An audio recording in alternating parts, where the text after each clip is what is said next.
Welcome to Voices from Convention. I'm Marta Lawrence. I'm joined by Candi Lange, president of Lange Advisors. She's also a special consultant to the NCAA on issues of work-life balance, and she has really helped us create this handbook on work-life balance issues that's available on ncaa.org.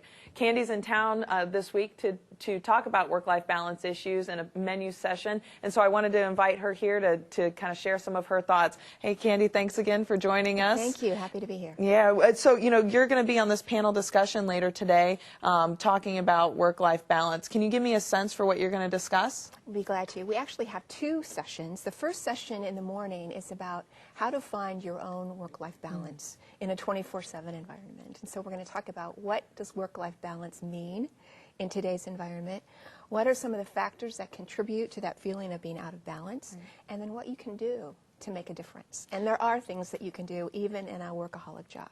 So, people in intercollegiate athletics, they have a pretty unbalanced work and life in a lot of cases. I know you were involved with some studies. What were some of your findings about work-life balance? Well, certainly intercollegiate athletics is a demanding area, and even with all the time I spent in the corporate world, I was amazed at how hard people work in intercollegiate athletics, and we have data that shows that. What we can do, though, even in a very tight, demanding schedule, is look for things that can give you more control over your work environment. Look for ways that you can stop having to do all these things at the same time. And then lastly, stop pressuring yourself. It makes a huge difference if you can begin to tailor some of these behaviors to better create your own sense of balance, even in the most hectic environment. So people in intercollegiate athletics, I think, are just driven by passion and a desire to help student athletes. Do you think that there's maybe a cultural component to some of these work-life balance issues too? Maybe maybe it's a personal thing as well? There it is. That's very true. I've been impressed with how dedicated people in athletics are to their jobs, and that's a good thing.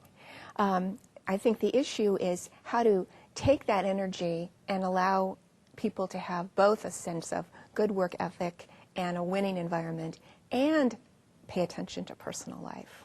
Why is work-life balance important? Work-life balance gives you the ability to get more work done.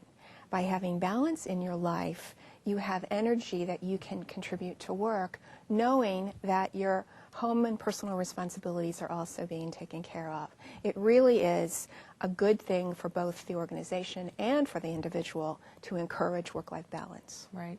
Is this an issue primarily geared to, I assume it affects both men and women, but are women more impacted than men? Women are more vocal about work-life balance than men. Why is that? I think because they're more likely to bring up those issues that matter to them. And there are a number of gender issues that are going on, but women primarily in our culture have responsibility for the home and for children. And so I think they feel it more in many homes than men do, although it is a growing issue among men. And once the issue is on the table, many men are very engaged and very involved in it as well. I'm wondering if there is also a little bit of a hiring component of this too. We often talk at the association level that we want to see more female administrators, female coaches. Do you think that the work-life unbalance that we're seeing in intercollegiate athletics has led to kind of a dearth in women choosing intercollegiate athletics as their career? I think it's very possible, and we certainly heard that in the survey. In fact, there were many people who said that they were uncertain about whether they wanted to stay in athletics because of issues of work-life balance. And that's a real loss to the organizations as well as to the individuals. Do you think it also has an impact on those young women who are looking to kind of create a career? It certainly does. We know that they're looking at these jobs in terms of how can I find what's good for me as a whole person. And that's really what work life is all about. It's a whole person strategy. So if you were going to give a couple points of advice, and we'll make this the last question, if you're going to give some advice to people who are within the intercollegiate athletics world looking to balance themselves out a bit, what would you say? The first thing I would advise them to do is find something in their life that they can take control of, whether it's a scheduling issue whether it's a set aside a time where you're not going to be interrupted, find support at home, but find some way of getting control over your schedule so that it doesn't manage you, but you manage it.